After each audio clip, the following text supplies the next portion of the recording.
The battlefield was a desolate wasteland, littered with the wreckage of broken ships, fallen soldiers, and the scorched remnants of what had once been a thriving planet. The war between humans and the Krill, a fierce alien species, had raged for months, each side pushing to dominate the other. In the midst of it all, there was only chaos. No one knew who was winning anymore. It felt like the world was dying. Naira, a Krill soldier, lay motionless on the ground, her body bruised and broken. She had been one of the strongest fighters in her unit, a warrior with sharp instincts and unmatched skill. But even she couldn't escape the brutality of this war. Her once proud armor was dented and torn, a testament to the fierce battle she had just fought. The alien blood that stained her armor wasn't just from her enemies, it was her own. She had been left behind by her own people, discarded like a useless piece of trash. The Krill didn't show mercy to the weak or the injured, and Naira had become a casualty of their cold, unforgiving ways. Her limbs were too battered to move, and her vision was blurry. She could feel herself slipping in and out of consciousness, but the pain was overwhelming. Her body begged for rest, but she knew that if she gave in, she would never wake up again. The wind howled across the battlefield, carrying the scent of burnt metal and decay. Naira tried to focus, her mind desperate for some kind of clarity, but everything around her seemed to be spinning. Her chest rose and fell with shallow breaths, and every movement felt like it might be her last. She couldn't believe how quickly everything had turned. The mighty Krill, once feared across the galaxy, had fallen. And now, she was nothing more than an abandoned, broken soldier. Just as she thought she might fade into the darkness, she heard a sound, a soft crunch of boots against the gravel and debris. Someone was coming. She tried to lift her head, but her neck wouldn't cooperate. The figure grew closer, and she instinctively tensed, fearing the worst. Had one of the human soldiers found her? They were merciless, and she knew they would show no kindness to an enemy soldier. But when the figure came into view, Naira's eyes widened in surprise. It was a human, a soldier, just like her, but from the opposing side. His armor was battle-worn, covered in the grime of war. But he moved with a calm confidence. He paused when he saw her, his eyes locking with hers.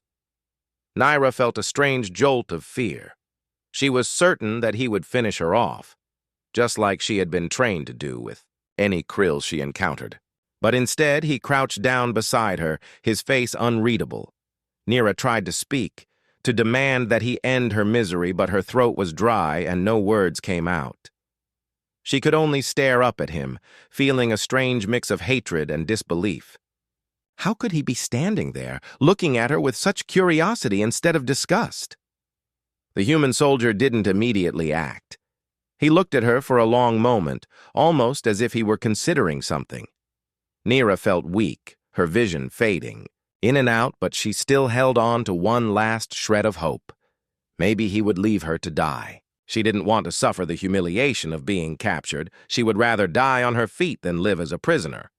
But the soldier surprised her. Instead of raising his weapon, he reached down and gently lifted her from the ground. Naira's body screamed in protest, pain shooting through her as she was moved, but she couldn't stop him. Her limbs felt like dead weight, and her mind was too clouded to fight back. The human soldier seemed to have no trouble carrying her, even though she was much heavier than he was. He held her carefully, almost as if he was afraid she might break, if he wasn't gentle enough. For a long time, they were silent. Naira could feel his breath against her ear, hear the soft sound of his footsteps as he carried her away from the wreckage. She didn't know where he was taking her, and she didn't care. All that mattered was that she was no longer alone in this forsaken place. She felt as though the world had given up on her, but this human soldier, he was showing her a kindness that she didn't understand. As they walked, Naira's thoughts began to slow. Her body was exhausted, Her energy drained, but something deep inside her told her that maybe this wasn't the end. Maybe there was more to life than just the endless fighting. Maybe she could live. The human soldier finally came to a stop in front of a small structure that looked like a medical tent. The faint sounds of chatter and machinery hummed in the distance. Naira could feel the warmth of the human soldier's hands as he set her down carefully on a cot. He pulled away, his face still unreadable, but there was something different in his eyes now, something almost human. He was a soldier, just like her. But he had shown mercy, something she had never thought possible from an enemy. She felt herself slipping into unconsciousness again, but before everything went dark, she heard him speak. "Stay with me," the human soldier said softly, his voice surprisingly kind. "You're safe now." Naira wanted to respond, to ask why he had saved her, but her body was too weak. She could only close her eyes and hope that, somehow, the world would be different when she woke up. Naira woke up to a strange, soft light filtering through the edges of a thin curtain. She blinked, trying to focus, her mind still foggy from the pain and exhaustion. Her body ached, every part of her sore and bruised. But when she tried to move, she realized she was lying on something soft, far different from the cold ground she had been abandoned on. Panic surged through her as her memories returned. The battlefield, the pain, and the human soldier who had found her. She immediately tried to sit up, but a wave of dizziness stopped her. She gasped for breath, feeling weak and vulnerable. Then she heard footsteps approaching. She froze, her heart racing. Was he coming to finish what he had started? To end her suffering now that she had been brought back to life? But the human soldier appeared in front of her, and for the first time, she really looked at him. He was taller than her, his face rugged and worn from the war. His uniform was simple, but it was clear that he had been through many battles. He wasn't handsome, but there was something striking in the way he held himself. Calm, steady, almost kind. "You're awake," he said, his voice calm but with a hint of concern. He stood a few feet away, his arms folded. "How are you feeling?" Naira didn't answer. She wasn't sure how she felt.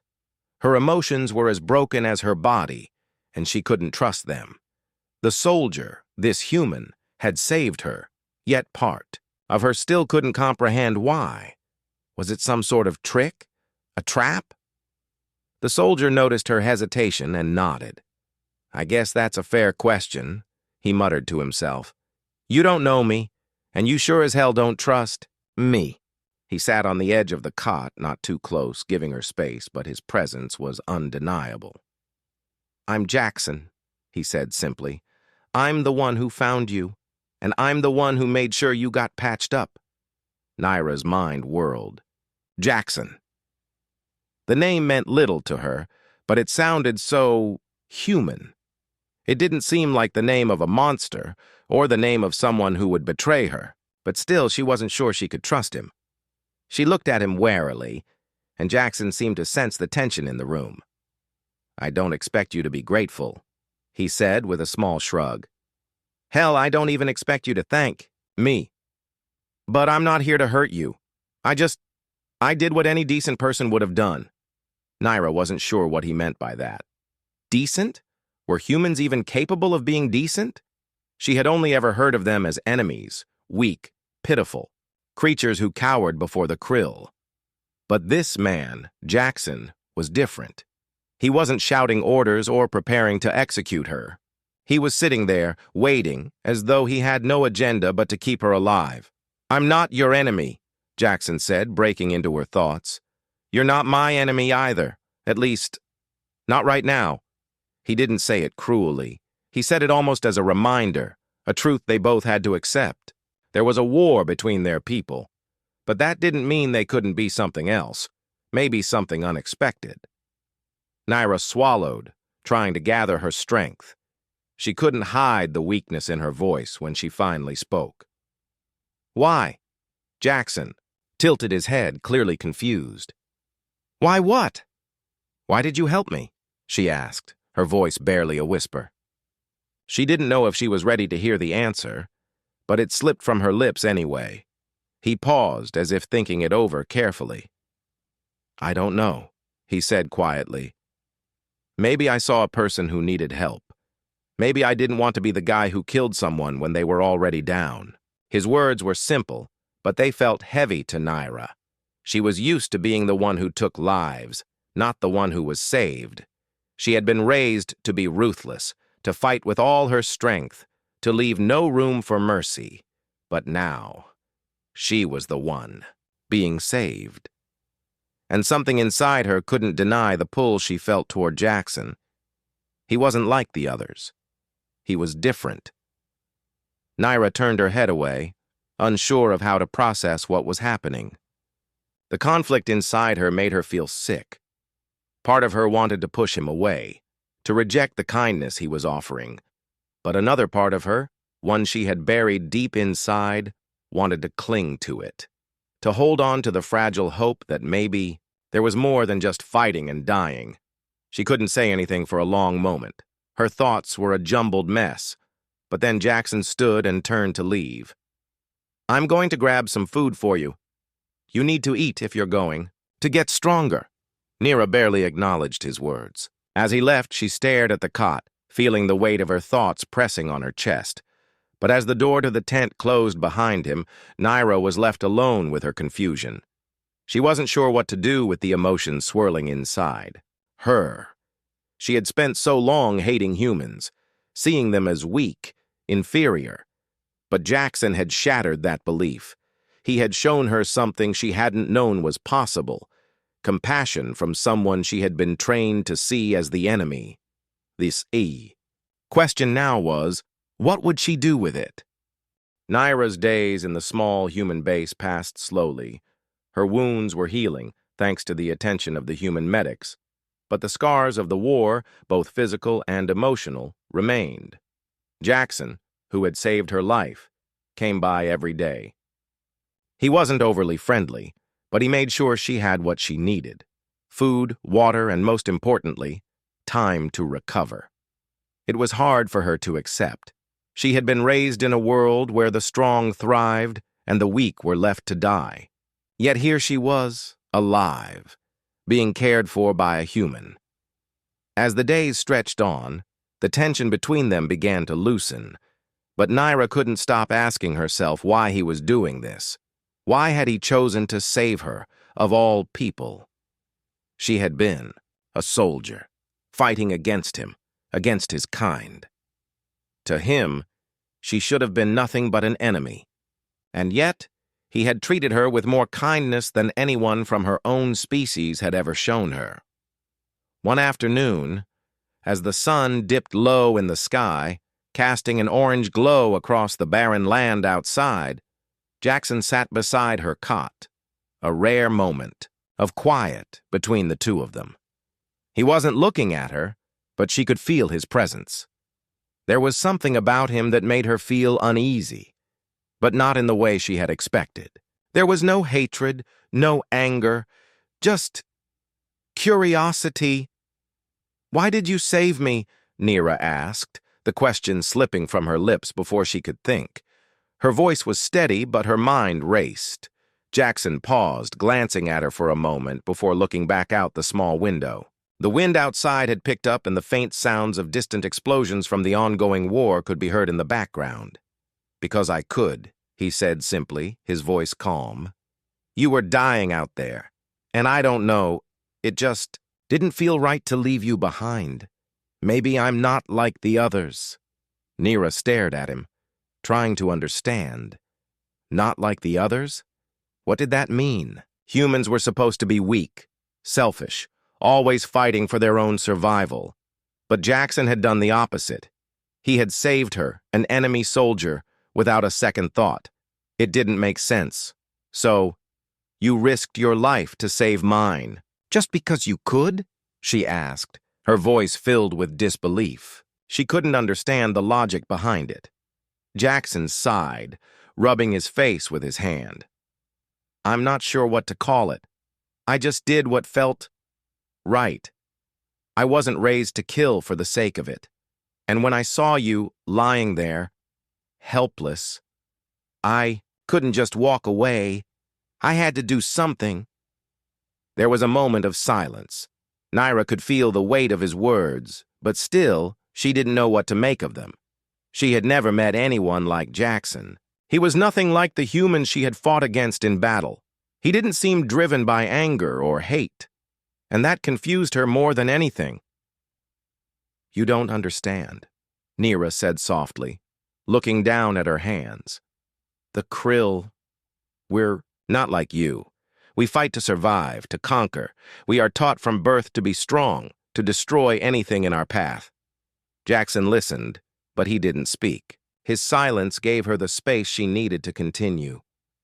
I was raised to fight, she said quietly. To be a weapon. I never knew anything else. I never had a choice. But now, she paused, feeling the weight of her words. Now I don't know what I'm supposed to do.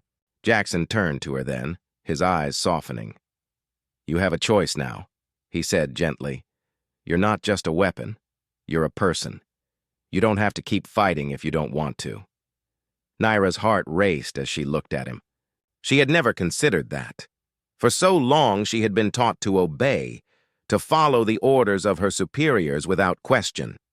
But now, here she was, faced with a human who saw her as something more, something valuable. The silence between them deepened, and Naira couldn't shake the feeling that this moment was important. It was as if something was shifting inside her, but she didn't know what it was. All she knew was that she couldn't ignore it anymore. The thoughts, the feelings, everything she had buried for so long were starting to rise to the surface. Why do you care? Naira asked, her voice trembling slightly. She couldn't hide the vulnerability she felt. Why do you care about someone like me? I've killed. I've hurt. I've done things I'm not proud of. Jackson studied her for a long moment before answering. Because I know what it's like to be caught up in something bigger than yourself, he said. I know what it's like to be told who you're supposed to be and what you're supposed to do. But in the end, we all have a choice. You're not your past, Naira. You're not what you've done. His words struck her like a punch to the chest. She didn't know how to respond, but she could feel a shift in her heart. For the first time, she began to wonder if there could be another way, if there was more to her life than just fighting and killing. The door to the tent suddenly creaked open, breaking the quiet. A medic entered carrying a tray of food. Jackson stood up, his face hardening again. The moment was over, and reality came rushing back. We'll talk later, he said, giving her a brief smile before turning away. Eat. You need to regain your strength. Naira watched him leave, her mind spinning. His words, his kindness, were like a spark in the darkness. She had always believed that her life had been decided for her, that her path was set. But Jackson had shown her that there could be another way, a way to choose her own future. As she stared at the food on the tray, Naira realized that the war between their species wasn't the only battle she was facing. She was fighting something much bigger, now the war inside herself. The days that followed passed in a blur for Naira. She spent her time resting and trying to recover, but her mind was never at ease. Jackson continued to care for her, offering food, medicine, and most importantly, his presence. She couldn't deny the bond that had begun to form between them, no matter how hard she tried to push it away. Jackson treated her with kindness, a kindness she had never known before. It made her question everything she had ever believed, but there was something else gnawing at her. Jackson's kindness was a rare gift, but the war was still raging. The humans and the Krill were still enemies, and Naira was still a soldier of the Krill who had been abandoned and left to die. She had been saved, yes, but she couldn't forget who she was and what she had been trained to do. One evening, as the sun began to set and the camp fell into its usual quiet routine, Nira sat outside the tent staring into the distance. The war was far from over, and the sounds of distant explosions reminded her of that fact. She wondered what was happening on the battlefield now. Her people were relentless. The Krill didn't give up easily. Suddenly, she heard footsteps behind her. "Jackson, you should get some rest," he said, his voice soft but firm. He had been worried about her lately. She hadn't been eating as much, and she had withdrawn into herself more than usual. He could sense the change in her, though she never said a word. "I'm fine," Nira replied quickly, not looking up. "I just need to think." Jackson hesitated, standing a few feet away. He had learned to give her space, but he couldn't stand to see her so lost. "Nira," he said gently, "you've been through a lot. You don't have to carry all of it alone." She stiffened at his words. She had been carrying things alone for so long. Too long, perhaps. The weight of her past, the war, the endless violence. It was all she knew. She didn't know how to let it go. "I'm not like you," she said, her voice tight. "I can't just forget everything that's happened. I've hurt people. I've taken lives. And I've been trained to do more of the same." Jackson's voice softened. "You don't have to be that person anymore, Nira." Nira turned to face him, her eyes narrowing slightly. "You don't understand. You don't know what it's like to have the blood of so many on your hands. You don't know what it's like to be part of a race that was built to conquer, to destroy. I can't just change." Jackson stepped forward, his eyes filled with concern. "I know what it's like to be caught in something bigger than yourself. I know what it's like to feel like you have no choice but to follow orders. But I also know that you don't have to stay trapped in that life. You can choose what you do next. You have a future, Nira." His words hit her harder than she expected. She opened her mouth to argue, but nothing came out. She wanted to scream, to tell him that it wasn't that simple. She couldn't just turn away from everything she had been taught. But deep down, she knew that Jackson was right. The choice was hers, and that terrified her. "I don't know who I am anymore," Nira whispered, her voice shaking. "I was trained to kill. It's all I've ever known." Jackson's expression softened as he knelt down beside her. "You're not just a soldier, Nira. You're more than that. And you don't have to be defined by the war or your past." She looked at him then, really looked at him. He wasn't angry or resentful. He wasn't pushing her to change. He was just offering her the chance to be something different, something better. And that scared her more than anything else. Before Nira could respond, the sound of shouting interrupted their conversation. A voice called out from across the camp, urgent and filled with tension.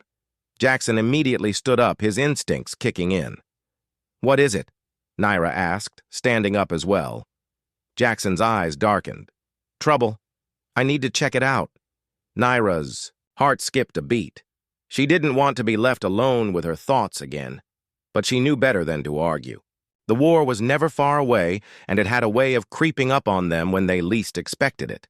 "Stay here," Jackson said, his voice firm. "I'll be right back." Nira watched as he hurried away, disappearing into the shadows of the camp.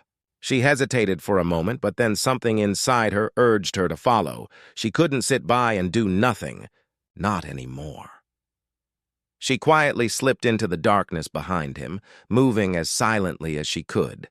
She needed to see what was happening. She needed to understand what was going on. As she approached the source of the shouting, she saw a group of soldiers gathered around a figure in the center. It was a human soldier, but he was down on his knees, his hands bound. His face was bruised, and blood dripped from his lip. Nira recognized him immediately. It was one of Jackson's comrades. "Tell us where she is," one of the soldiers demanded, his voice harsh. We know she's here. The Krill's little spy. Tell us where she's hiding. Neera's heart raced as she realized what was happening. The humans had found out about her. They knew she was a Krill soldier, and they thought she had been sent to spy on them. She moved closer, her mind working quickly. She could hear Jackson's voice now, trying to calm the situation. But it was too late. The soldiers had already made up their minds. They were convinced she was a threat, and they wouldn't stop until they got what they wanted. Without thinking, Naira stepped forward, her heart pounding in her chest. "I'm not a spy," she said, her voice steady but loud enough to be heard. The soldiers froze and all eyes turned to her. "I'm not here to hurt you," she added, her voice growing more confident. "I'm here because I was saved. I don't want to be part of this war anymore." For a moment, everything was silent. The soldiers stared at her, uncertain of what to make of her words. Then Jackson appeared, his face a mixture of surprise and relief. "Naira," he said softly, stepping forward. "You shouldn't have—" But Naira cut him off, her voice firm. "I'm done hiding." The air in the camp felt thicker after Naira's declaration. Her words hung in the air like a challenge, and the soldiers, still uncertain, stared at her with a mix of confusion and suspicion. Jackson, standing behind her, had his gaze fixed on her, unsure of how to react. He had hoped that the soldiers would accept Neera for what she had become, but it was clear that her past as a Krill soldier would not be so easily forgotten. The tension was palpable. Naira could feel it in every breath she took, the heavy weight of her past pressing down on her shoulders. She had tried to leave behind everything she had once been, but now, in the eyes of the humans, she was still the enemy. She could see it, in their expressions. They weren't sure if they could trust her, and part of her wondered if they ever would. "Enough!" The voice of the camp's commander cut through the silence like a blade. Captain Henderson, a tall man with a stern face, stepped forward. His eyes, hard and cold, scanned Neera, assessing her. "You're a Krill soldier. You were trained to kill us. You think you can just walk away from that?" Naira stood her ground, not flinching under his gaze. She had been trained to face enemies in battle, to never show weakness. She wasn't about to break now. "I'm not a soldier anymore," she said, her voice steady, though it trembled on the inside. "I was abandoned by my people. They left me to die. I don't want to fight anymore." Captain Henderson narrowed his eyes. "You think we're supposed to believe that? After everything the Krill have done to us? After all the lives they've taken?" Jackson stepped forward, his hands held up, in a calming gesture. "Captain, please. She saved my life. She's not the enemy. She's not who she was before. We have to give her a chance." But Henderson was unconvinced. "You don't get it, Jackson. We can't just forgive the Krill. We've lost too much. Too many people have died because of them." Naira's heart tightened at the bitterness in the captain's words. She could understand his anger. Her own people had been merciless in their attacks. But that didn't change the truth. She had changed. She wasn't the same person who had fought alongside the Krill. She wasn't the same person who had fought against humanity. "I'm not asking for forgiveness," Naira said softly, her voice steady. "I'm just asking for a chance to prove that I'm different." Henderson didn't answer immediately. He looked at Jackson, his expression unreadable. The silence stretched between them, the weight of the decision hanging in the air. Finally, he sighed, running a hand through his hair. "You want a chance? Fine, but you better be prepared to prove it. We can't afford any mistakes."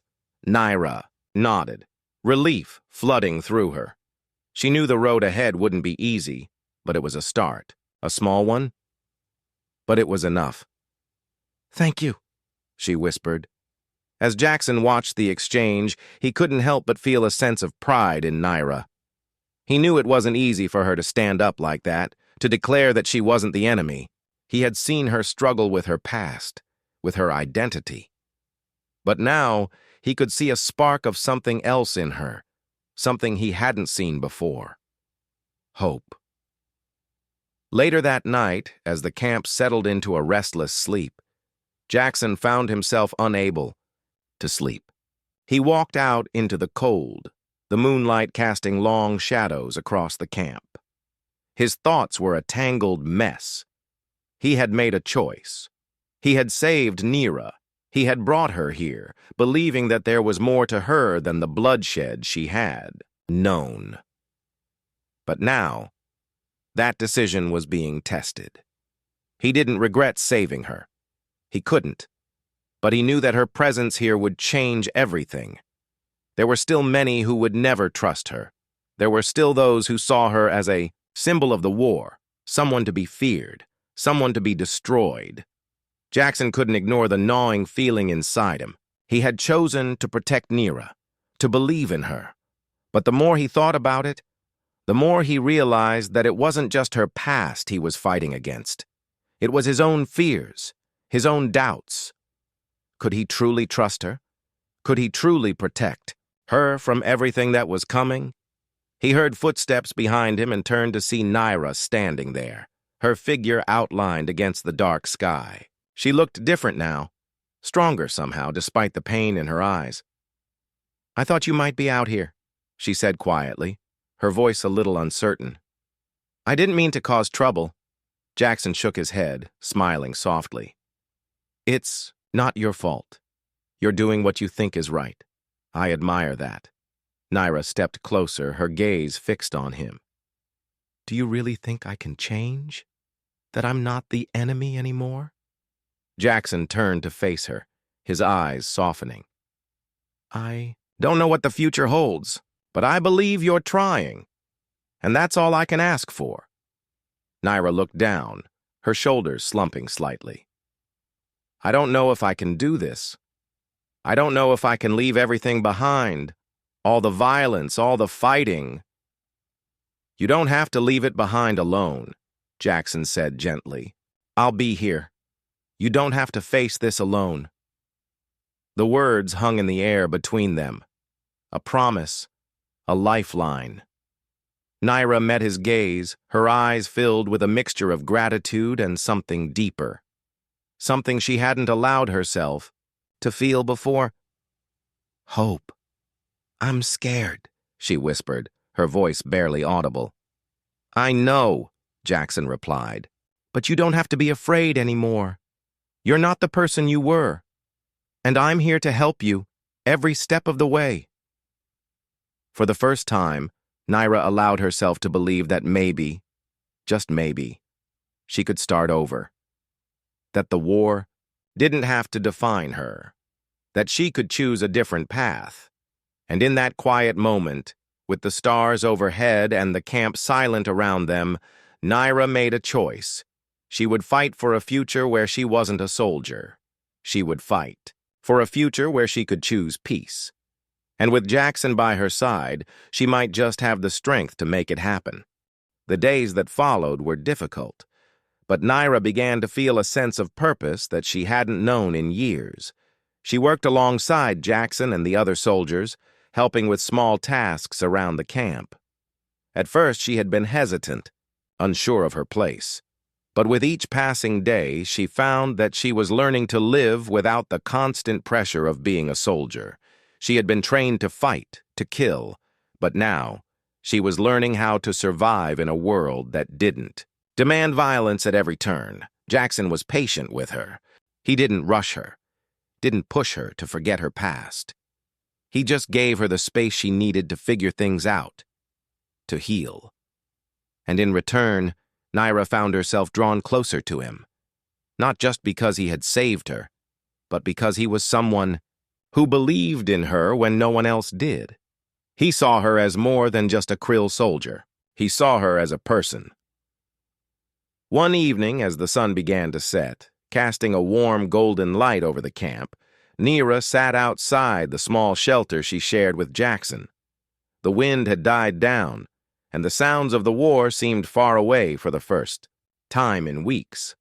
It was a rare moment of peace, and Nira couldn't help but feel a small sense of hope stirring inside her. Jackson walked over and sat beside her, a slight smile on his face. "You look like you're deep in thought," he said, his voice gentle. Nira turned to look at him, feeling a warmth spread through her chest. "I've been thinking about the future," she said softly, "about what comes next." He raised an eyebrow. "And what have you decided?" "I'm not sure yet," Nira admitted, her gaze turning back to the horizon.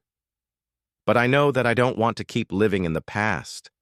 I don't want to keep being defined by what I was." Jackson nodded, understanding her words. "I think that's a good place to start," he said quietly. "You can't change the past, but you can shape your future." Nira smiled faintly. "It's hard, though. It's hard to let go of everything I've known. I've spent so many years fighting, following orders, never questioning what I was told. And now I have to figure out who I am without all of that." "I know it's not easy," Jackson said, his tone serious.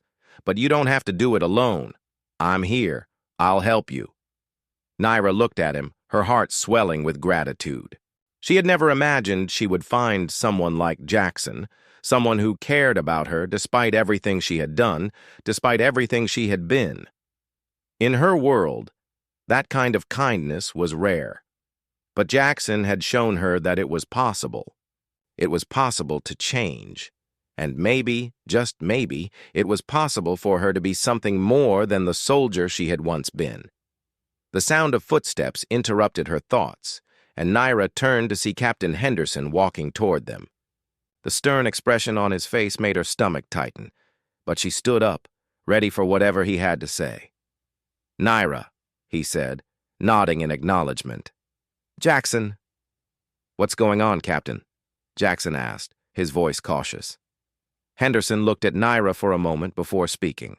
"We've received word that the Krill forces are regrouping. We don't know how long we have before they strike again." Nira's heart skipped a beat. The Krill, her people. Despite everything, the reality of the war had never been far from her mind.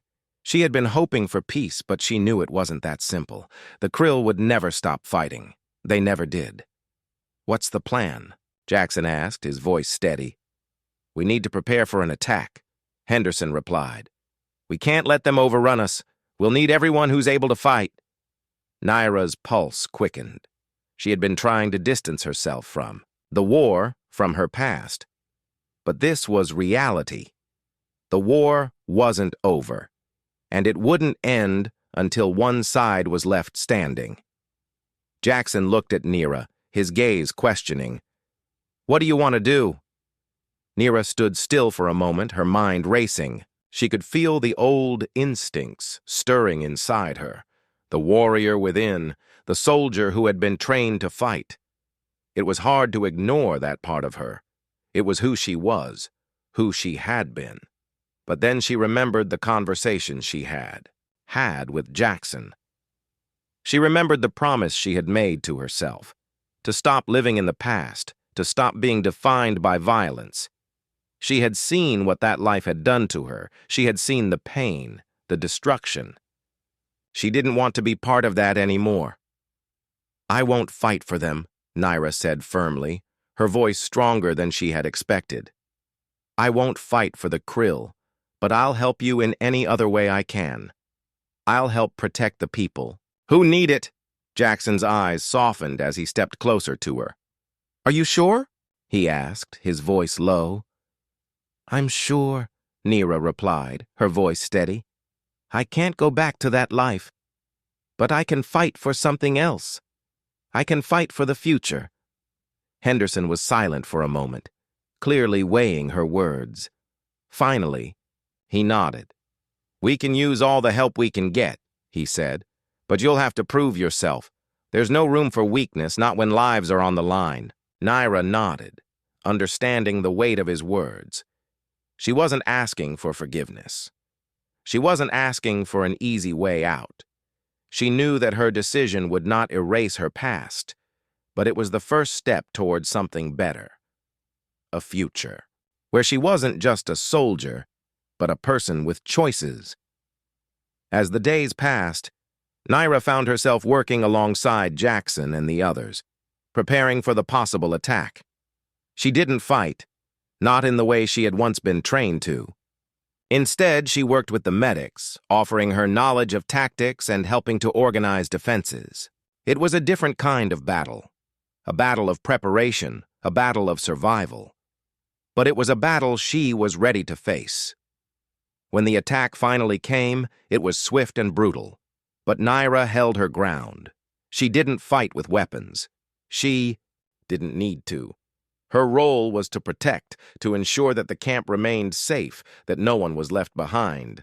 And when it was all over, when the dust had settled and the battle was won, Naira stood alongside Jackson, looking out at the horizon.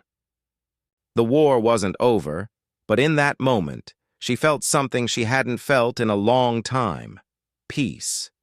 The future was uncertain, but for the first time in her life, Naira knew that she had a choice, and that choice was hers to make.